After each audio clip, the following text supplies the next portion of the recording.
నమస్తే. ఎప్పటికప్పుడు సైంటిస్టులు కొత్త రకం మందులను, బ్యాక్టీరియాలను కనుగొంటూనే ఉంటారు. అయితే తాజాగా అత్యంత అరుదైన ఓ బ్యాక్టీరియాను యుఎస్ సైంటిస్టులు కనుగొన్నారు. స్పేస్ క్రాఫ్ట్ అసెంబ్లీ రూమ్స్ లాంటి భూమిపై ఉన్న అతి పరిశుభ్రమైన వాతావరణంలోనూ ఈ బ్యాక్టీరియా జీవించగలదు అని సైంటిస్టులు తెలిపారు. అంతేకాదు, ఈ బ్యాక్టీరియా ఒక మహానటి. ఎందుకంటే తన మనుగడను కొనసాగించడం కోసం చనిపోకపోయినా చనిపోయినట్లు నటిస్తుందట. ఈ బ్యాక్టీరియా అంతరిక్ష నౌక అసెంబ్లీ క్లీన్ గదులలో కూడా ఉంటుంది అని సైంటిస్టులు తెలిపారు. ఈ బ్యాక్టీరియా పేరు టెర్సోకోకస్ ఫినిసిస్. ప్రామాణిక సాగు పరీక్షలను ఉపయోగించి గుర్తించడం అసాధ్యం అయినప్పటికీ సజీవంగా ఉండడానికి అనుమతించే నిద్రాణ స్థితిలోకి ప్రవేశించిన తరువాత కూడా ఈ జీవి మనుగడ కొనసాగగలదు అని సైంటిస్టుల కొత్త పరిశోధనలో బయటపడింది. సూక్ష్మజీవులు మనుగడ, ప్రస్తుత స్టెరిలైజేషన్ ప్రోటోకాల్ల విశ్వసనీయత గురించి చాలా రోజుల నుండి ఉన్న అంచనాలకు ఇది సవాల్ విసురుతోంది.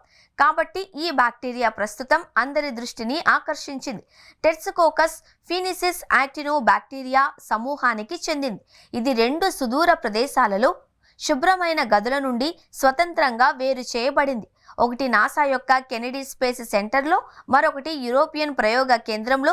క్లీన్ రూమ్స్ స్థితిస్థాపకతను పరిశోధించే పరిశోధకులు ఏఎస్ఎం జర్నల్స్ ప్రచురించిన అధ్యయనం ప్రకారం చూసుకుంటే, బ్యాక్టీరియా ఆచరణీయమైన స్థితిలోకి ప్రవేశించడం ద్వారా పర్యావరణ ఒత్తిడిని తట్టుకుంటుంది.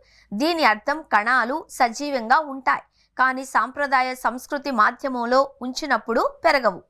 అంతరిక్ష నౌక అసెంబ్లీ ప్రాంతాలలో పోషకాల కొరత, దీర్ఘకాలిక ఎండబెట్టడం అనే 2 సాధారణ పరిస్థితులు బ్యాక్టీరియా నిద్రాణ స్థితికి మారడానికి కారణమవుతాయని అధ్యయనం తెలుపుతోంది.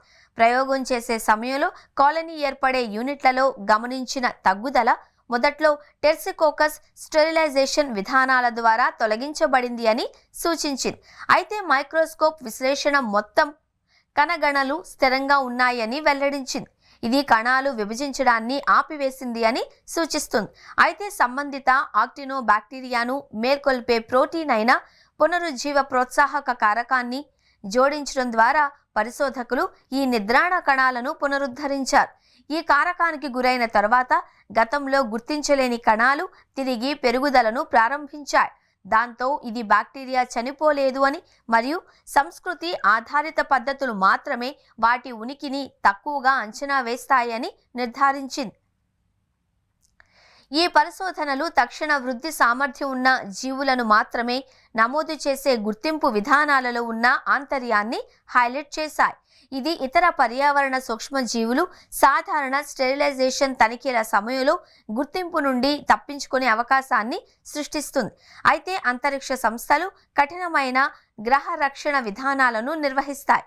ఎందుకంటే అంతరిక్ష నౌకలో ప్రయాణించే ఏదైనా సూక్ష్మజీవి ఇతర గ్రహాలపై జీవనాన్ని గుర్తించే లక్ష్యంతో చేసే మిషన్లను నాశనం చేస్తుంది.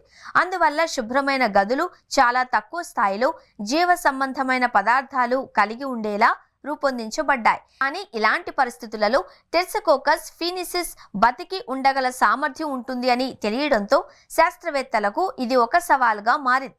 ఈ జీవులు అసెంబ్లీ విధానాలను తట్టుకొని అంతర్గ్రహ ప్రయాణ సమయంలో ఆచరణీయంగా ఉంటే మరొక ఖగోళ శరీరంపై మరింత అనుకూలమైన పరిస్థితులకు గురైన తరువాత కూడా అవి పునరుద్ధరించబడతాయి. ఇది జీవ గుర్తింపు ప్రయోగాలలో తప్పుడు సంకేతాల అవకాశాన్ని సృష్టించడం ద్వారా శాస్త్రీయ సమగ్రతకు ముప్పు కలిగిస్తుందట. అంతేకాదు, ఇది అంతరిక్షం దాటి విస్తరిస్తుంది అని తెలుస్తోంది. టెర్సోకోకస్ ఫినిసిస్ యొక్క స్థితిస్థాపకత అంతరిక్ష నౌక అసెంబ్లీ సౌకర్యాలకు మరింత అధునాతన సూక్ష్మజీవుల పర్యవేక్షణ వ్యవస్థలు అవసరము అని సూచిస్తుంది. మాలిక్యులర్ సీక్వెన్సింగ్, మెటబాలిక్ మార్కర్లు మరియు పునరుజ్జీవన ఆధారిత పరీక్షలను కలిపే ప్రోటోకాల్ల సాంప్రదాయ పరీక్షలు కనిపించని కణాలను గుర్తించగలవు.